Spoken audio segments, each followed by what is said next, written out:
नमस्कार दोस्तों, स्वागत है आप सभी का अपने चैनल एग्जामिट्यूट में। आज की इस करंट अफेयर में मोस्ट इंपॉर्टेंट क्वेश्चन आपके लिए लेकर आए हैं। यहाँ से आपके एग्जाम में क्वेश्चन देखने को जरूर मिलेंगे, चाहे आपका एग्जाम किसी भी लेवल का क्यों ना हो। दोस्तों, जिन्होंने चैनल को सब्सक्राइब नहीं किया है, पहले चैनल सब्सक्राइब कर लो और इस वीडियो को शेयर जरूर कीजिए। चलिए क्लास शुरू करते हैं। क्वेश्चन नंबर 1, किस संगठन ने मिसाइल सिस्टम के उत्पादन में निजी क्षेत्र की कंपनी को भागीदार बनाने की अनुमति दी है? आपके पास ऑप्शन इस प्रकार है। Option A DRDO, option B BRO, option C ISRO या ऑप्शन डी RBI। जल्दी से आंसर कीजिए दोस्तों क्वेश्चन नंबर 1 का। इसका सही आंसर है दोस्तों ऑप्शन ए DRDO। डिटेल में जान लेते हैं इसके बारे में। दोस्तों, रक्षा अनुसंधान विकास संगठन DRDO ने निजी क्षेत्र की कंपनियों को मिसाइल प्रणालियों के विकास और उत्पादन में इसके साथ काम करने की अनुमति दी है। दोस्तों, यह घोषणा विकास व उत्पादन भागीदार कार्यक्रम के तहत की गई है।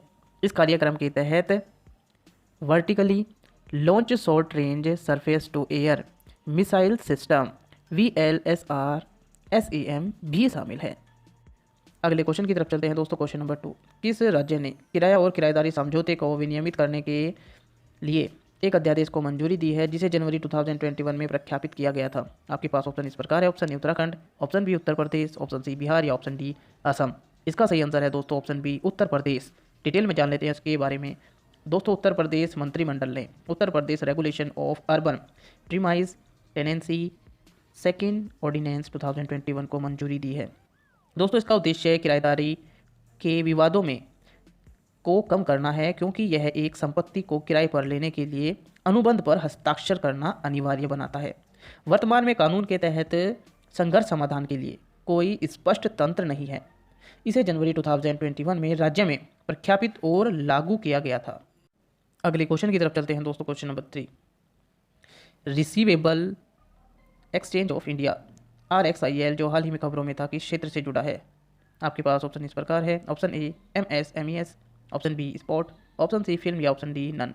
इसका सही आंसर है दोस्तों ऑप्शन ए MSMES। डिटेल में जान लेते हैं इसके बारे में। दोस्तों, receivables exchange of India RXIL MSMES के लिए इनवॉइस डिस्काउंटिंग प्लेटफॉर्म है। यह RBI द्वारा मान्यता प्राप्त एक trade receivable discounting system exchange platform है और इस प्लेटफॉर्म में 7000 से अधिक पंजीकृत MSME हैं और इसने 2017 में लॉन्च होने के बाद से 5 लाख से अधिक चालान की प्रोसेसिंग की है।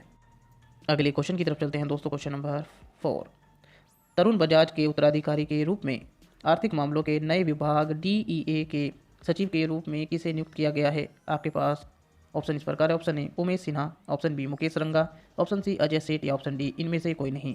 इसका सही आंसर है दोस्तों ऑप्शन सी अजय सेठ। डिटेल में जान लेते हैं इनके बारे में। दोस्तों, 1987 बैच के भारतीय प्रशासनिक सेवा IAS अधिकारी और बेंगलोर मेट्रो रेल कॉरपोरेशन के प्रबंध निर्देशक अजय सेठ को आर्थिक मामलों के विभाग DEA के सचिव के रूप में नियुक्त किया गया है। वर्तमान आर्थिक मामलों के विभाग DEA के सचिव तरुण बजाज को नए राजस्व सचिव के रूप में नियुक्त किया गया। अगले क्वेश्चन की तरफ चलते हैं दोस्तों। क्वेश्चन नंबर 5, बेंजामिन नेतन्याहू किस देश में नई सरकार बनाने जा रहे हैं? आपके पास ऑप्शन इस प्रकार है। ऑप्शन ए रूस, option B Israel, option C Ghana या ऑप्शन डी इनमें से कोई नहीं। इसका सही आंसर है दोस्तों ऑप्शन बी इजराइल। डिटेल में जान लेते हैं इनके बारे में।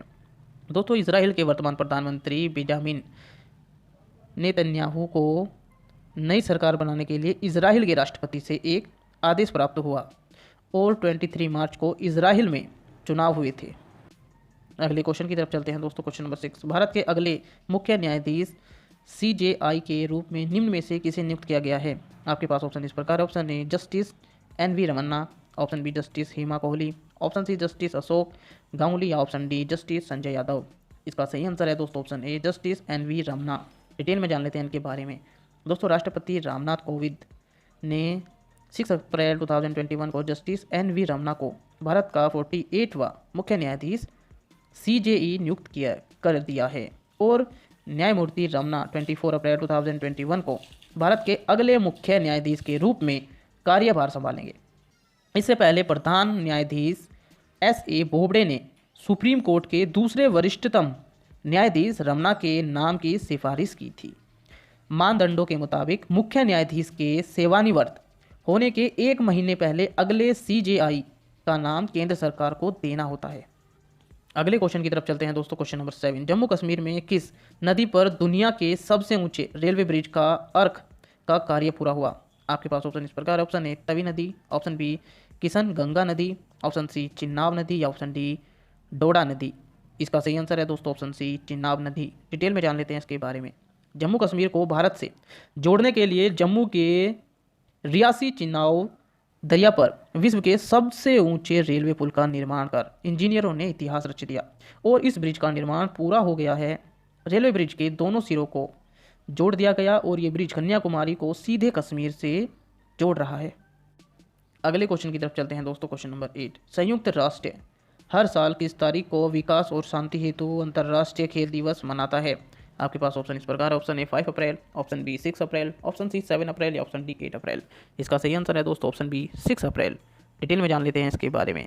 दोस्तों संयुक्त राष्ट्र हर साल 6 अप्रैल को विकास और शांति हेतु अंतर्राष्ट्रीय खेल दिवस के रूप में मनाता है। इस दिन दुनिया भर में कई तरह के खेलों का आयोजन किया जाता है और international day of sports for development and peace को मनाए जाने का मुख्य उद्देश्य खेलों द्वारा सामाजिक परिवर्तन और सामुदायिक विकास को चलाने के साथ ही शांति और समझ को बढ़ावा देने से है। अगले क्वेश्चन की तरफ चलते हैं दोस्तों। क्वेश्चन नंबर 9, विश्व बैंक ने किस राज्य में स्वास्थ्य सेवाओं में सुधार के लिए 3.2 करोड़ डॉलर की एक परियोजना को मंजूरी दे दी है? आपके पास ऑप्शन इस प्रकार है। Option A Mizoram, option B Bihar, option C Jharkhand या ऑप्शन डी दिल्ली। इसका सही आंसर है दोस्तों ऑप्शन ए मिजोरम। डिटेल में जान लेते हैं इसके बारे में। विश्व बैंक ने मिजोरम में स्वास्थ्य सेवाओं में सुधार के लिए 3.2 करोड़ डॉलर की एक परियोजना को मंजूरी दे दी। यह परियोजना गरीबों और कमजोर लोगों और दूर दराज के क्षेत्रों में स्थित लोगों के लिए गुणवत्तापूर्ण स्वास्थ्य सेवा देने के राज्य सरकार के प्रयासों का समर्थन करेगी।